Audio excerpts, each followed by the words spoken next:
La Seedkeeper de chez Satoshi est une carte à puce, comme tous les produits qu'ils vendent chez eux, qui va tout simplement permettre de protéger vos seeds, donc les fameux 12 ou 24 mots associés à vos différents wallets, tout cela grâce donc à la carte à puce et un code PIN qui va protéger l'accès à cette carte à puce. Vous allez me dire, ça ressemble étrangement à des systèmes que l'on connaît de gestionnaire de mots de passe, mais vous allez voir que c'est bien plus pratique et surtout bien plus sécurisé. J'ai parlé de protection de seed, mais la Seedkeeper permet également de protéger les mots de passe qui peuvent être importants pour vous ou d'en générer.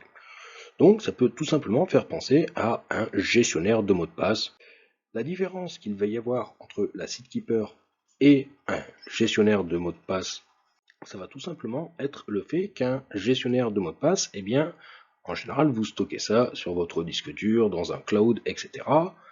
C'est chiffré, c'est protégé, mais ça n'empêche pas qu'on peut mettre la main dessus, le subtiliser à distance, car c'est tout simplement stocké de manière numérique, et donc si c'est en ligne, eh bien ça reste accessible pour les pirates. Et une fois que les pirates ont mis la main dessus, ils peuvent faire ce que l'on appelle un brute force, c'est-à-dire tenter toute une série de mots de passe jusqu'à temps de trouver le bon. Donc pour résumer, une Seedkeeper est bien plus efficace qu'un gestionnaire de mots de passe classique, tout simplement parce que déjà, premièrement, il faut un accès physique, il faut pouvoir avoir la carte entre ses mains pour essayer d'en tirer quelque chose. C'est une puce de sécurité qui protège l'ensemble, qui a été audité, etc. Enfin bref, les systèmes de puces comme on connaît sur les cartes bancaires, vous avez beau avoir la carte entre les mains, si vous ne connaissez pas le code PIN pour y accéder, vous n'en ferez strictement rien.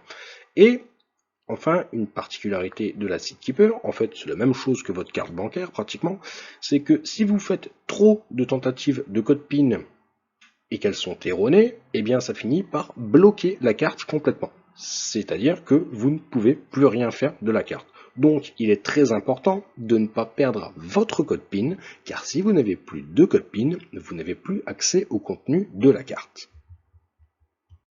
Ah, et j'allais oublier, la Seedkeeper est utilisable via un smartphone grâce à la technologie NFC, donc tous les smartphones de nos jours disposent de cette technologie en général, ou comme d'habitude sur un ordinateur via un lecteur de carte à puce adapté.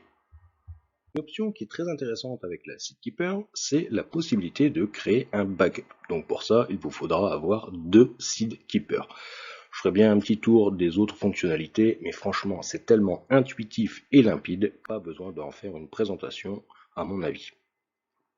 Donc vous allez pouvoir effectuer un backup de votre Seedkeeper, que ce soit à partir de votre smartphone ou de votre PC. Le processus, c'est le même.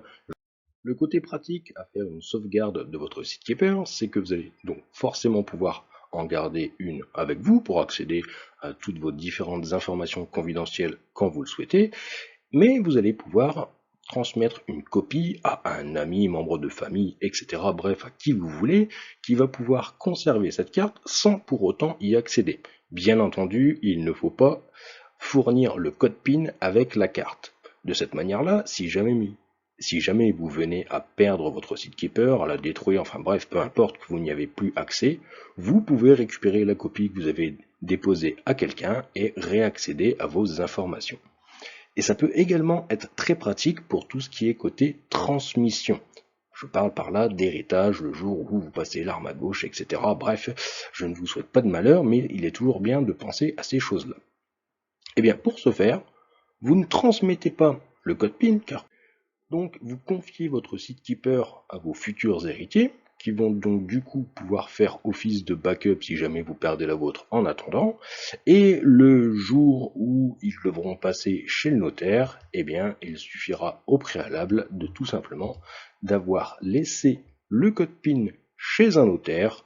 Le notaire ne pourra strictement rien faire de ce code PIN, par contre vos héritiers, quand ils vont le récupérer, eux pourront accéder à vos sésames les plus précieux.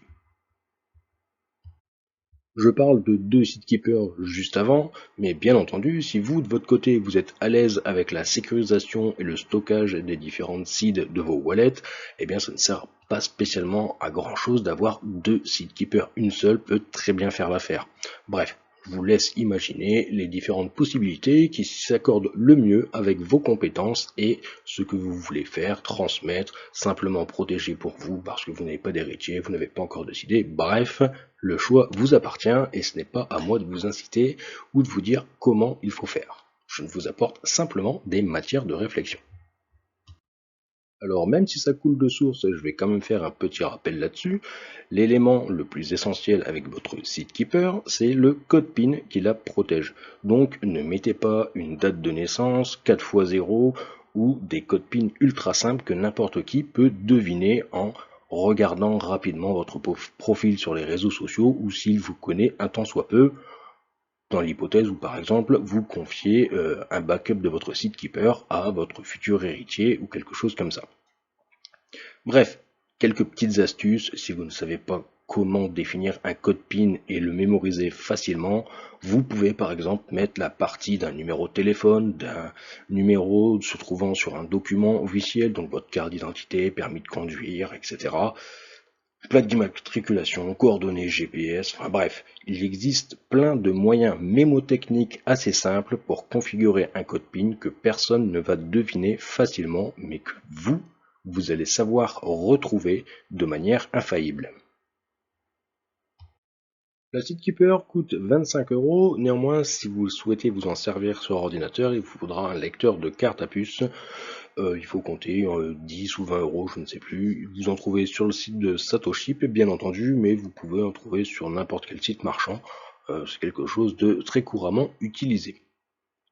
La vidéo n'est pas sponsorisée, néanmoins je vous mets en description un petit lien référal qui permet tout simplement de ramener quelques petits Satoshi en plus dans les tirelires des Marmotoshi et ça serait super cool si vous pouviez l'utiliser si vous comptez acquérir un produit de chez Satoship en vous remerciant par avance.